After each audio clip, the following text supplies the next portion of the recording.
Collier is in serious hot water after lying on Caitlin Clark on national. A word on the street is that Caitlin Clark, did not want Cheryl Reeve as her coach. At least that's what we all suspected. That's what we all thought. And that, my friends, was the narrative moving forward. Well, I'm here to tell you, Naphessa Collier just told on herself. I mean, she exposed herself as a liar, bro. I mean, she just let the cat out the bag. Well, me and Caitlin actually talked about this before the ESPN special, and I text Caitlin Clark and told her I want my coach, which means to tell me that Cheryl Reeve probably did not want to coach Caitlin. Wait a minute. Let's not get carried away by yet another polished storyline. Before we dive headfirst into this latest basketball fantasy, let's hit pause. There's a tale making the rounds that Naphessa Collier is the mastermind behind the most jaw-dropping coaching switch in WNBA All-Star history. But let's not crown the puppet master just yet. Caitlin Clark was supposed to be coached by Minnesota Lynx head coach Cheryl Reeve. Naphessa Collier was supposed to be coached by New York Liberty head coach Sandy Brondello. They swapped coaches. Cheryl Reeve, dodged the bullet. Thank God I don't need to coach Caitlin Clark, man. Man, I can't deal with that. I would have had to swallow so much pride, I can't do that. Fee, she probably called him the Fee, talk to Caitlin, please. I can't coach her, I can't do it. This book's about to come out. You know what they're going to be saying if I'm coaching Caitlin Clark and the book's out? Oh, God. Fee, please. She's out here acting like she texted Caitlin Clark to broker a trade for Cheryl Reeve, as if she's some international hoops diplomat negotiating a peace treaty. Let's be real, that's not just rewriting history. That's pure basketball fan fiction, emphasis on the fiction. Yes, I texted Caitlin before to ask if we could trade. So, boom, right there. She said, I texted Caitlin before and asked her if we could trade. Now, why would she ask Caitlin Clark if she could trade coaches? Now, I can understand that being her coach, but still, we didn't even know if that was a rule. So basically, y'all passed the buck on Caitlin because y'all knew if Caitlin would say it, the league wouldn't say nothing. Because here's the truth. Caitlin Clark had moved past Cheryl Reeve long before Naphessa Collier even understood the meaning of a trade. This wasn't some lighthearted partnership between team leaders sipping smoothies and playing nice. This was Clark seizing the WNBA by the collar and declaring, I'm done with your petty politics. God, Caitlin Clark, or what I like to refer to her now as Gangster Clark, heard Cheryl crusted blueberry muffin ass Reeve being salty in that press conference, throwing shade at the Fever and said, nope, get her punk ass up out of here. She ain't about to coach my team for the All-Star game, and that's why I call her Gangster Clark, because whatever Gangster Clark wants, Gangster. And if you believe for even a second that Clark needed Collier's approval to make this move, you clearly haven't been watching the Caitlin Clark effect unfold, a force now more unstoppable than gravity itself. I feel like Caitlin might have been keeping receipts and she saw that. Also, it is good to note that Cheryl Reeve was the head coach of Team USA last year, and of course, they did not select Caitlin Clark. They did not bring her to the Olympics. And so with all of that, Caitlin said, you know what? Why don't we trade coaches, Fee? You can have your own coach and I'll take Sandy. And Fee was okay with that. It seemed like something they agreed upon before the draft, but that was a little... If you're enjoying this, go ahead and subscribe, because now it's time to talk about the elephant in the arena, the Olympic snub. Remember when Cheryl Reeve, head coach of Team USA, had the audacity to leave the most electrifying player in women's basketball off the roster? When asked if she had any second thoughts, Reeve's response was colder than a Minnesota winter. Just one word, no. No thoughtful rationale. No diplomatic sidestep. Just a blunt dismissal, like she was brushing off a mosquito instead of justifying the exclusion of a once-in-a-generation talent. Cheryl Reeve will be the coach for Caitlin Clark's All-Star team. Not feeling this at all.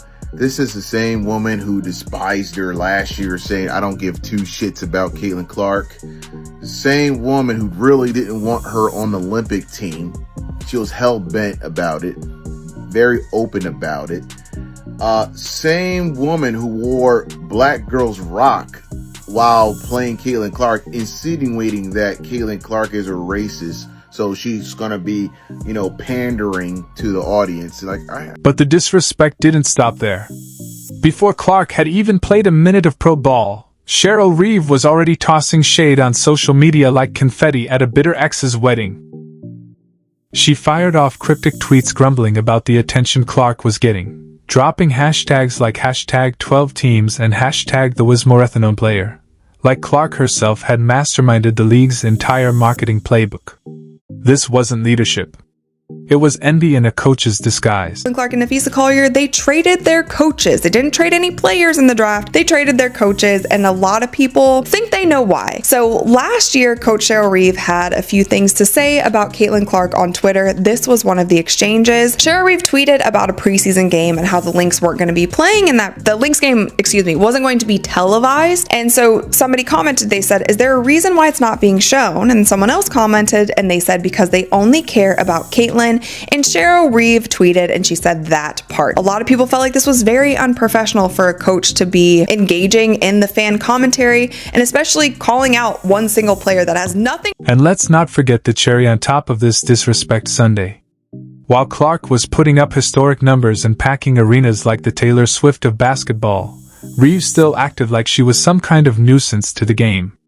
The very woman who single-handedly catapulted women's basketball to new heights was being treated like an uninvited guest, when in reality, she was the main event. Clark was kind of used in this situation, that they initiated this to possibly get Cheryl Reeve away from Caitlin.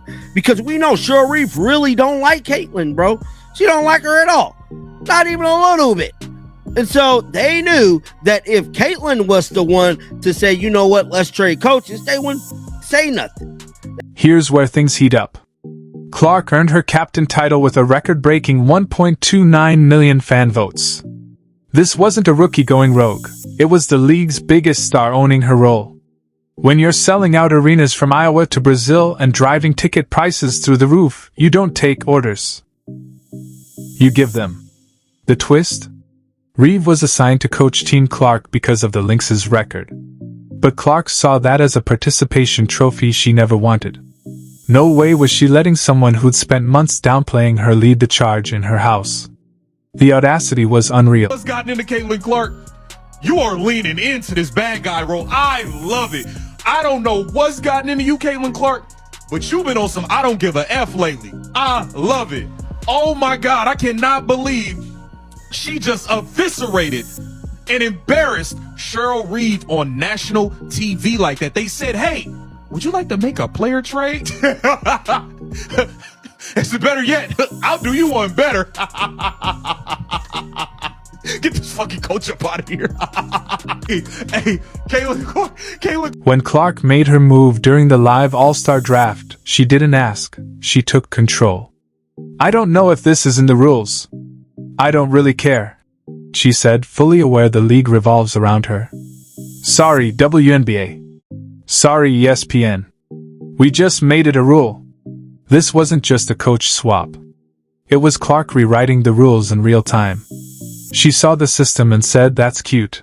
I've got my own." And what could the league do? Say no to the reason their ratings and arenas are exploding? Please. It wasn't chaos. It was strategy. Clark chose the perfect moment. Live, visible, untouchable. She wasn't just making a trade. She was staking her claim. WNBA, if that's not in the rule. Sorry, ESPN, if that's not in the rules, but we just made it a rule. So, Sandy Brondello, come on over. Whoa! Let's get to it. You can coach Sabrina. So, therefore, maybe Stewie wants to come on over to my team. Whoa! Let me know. B, you want to give me Stewie? We have breaking news here. I don't know that I've heard of a coach being traded in the All-Star game. This is something that you're agreeing to, Fee. There's no terms to this deal. I agree with Cheryl, I agree with the trade. I love Cheryl, she's my coach here. And you know what, that's just gonna be worse for Team Clark because now we got more chemistry on our side, we got more synergy, we know what we expect from each other, so that was a bad move. Bruh, tell me y'all just saw Caitlin Clark destroy Cheryl Reeves on national TV. I know y'all saw free smoke, ayy, free smoke, ayy, free smoke, ayy, free smoke. Bruh, Caitlin Clark want all the smoke. Caitlin Clark want all the smoke, bruh. Bruh, she just annihilated Cheryl Reeve on national television. I didn't see that coming. They asked Caitlin Clark, hey, Caitlin, are there any player trades you like to make? Nah, I'm kind of set with my team, but I would like to trade coaches.